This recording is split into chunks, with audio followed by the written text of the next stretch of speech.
গুম কেস। রমিজানি অত্যন্ত সহজ সরল মানুষ, অবসরপ্রাপ্ত সরকারি চাকরিজীবী। অবসর গ্রহণের পরে ভাড়া বাসায় জীবনযাপন করছেন।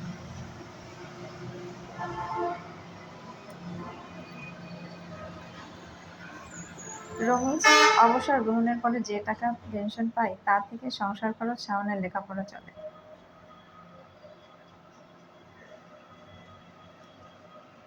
রশিদ কাকু বাড়ি এসে থাকেন, জমি ভিটা সবই আছে।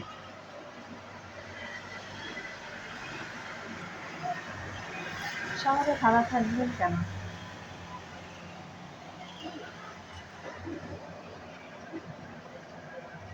রমিজ যে টাকা পেনশন থেকে পাই তা দিয়ে বাড়িতে ঘর করা সম্ভব না। রমিজ শাওনের লেখাপড়া শেষ হোক, তারপরে যদি সম্ভব হয়।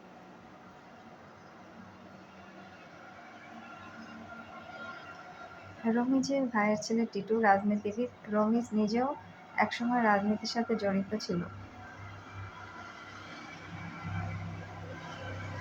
এখন বয়স হয়েছে, সব ছেড়ে দিয়েছে, শুধু ধর্মকর্ম নিয়েই ব্যস্ত থাকে।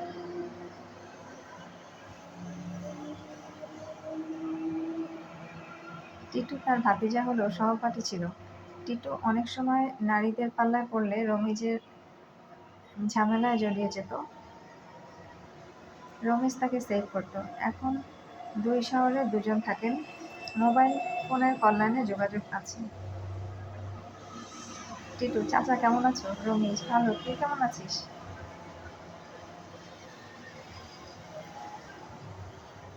টিটু ভালো আছি। চাচা তুমি কোথায় থাকো?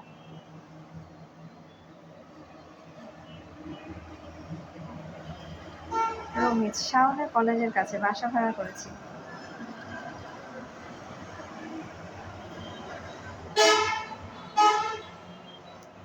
বাড়ির ঘর পুরনো হয়ে গেছে, থাকার উপযুক্ত না।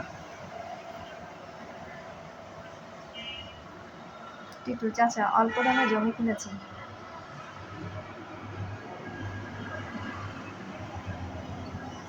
রমিজ মাশাল্লাহ খুব ভালো, তোর এসব দিকে খেয়াল ছিল না। টিটু আর বলো না, গছিয়ে দিয়েছে। তোমাকে যে জন্য ফোন দিয়েছি।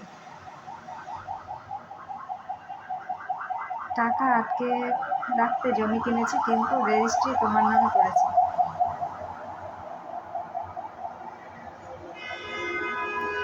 রমিজ আমার নামে কেন?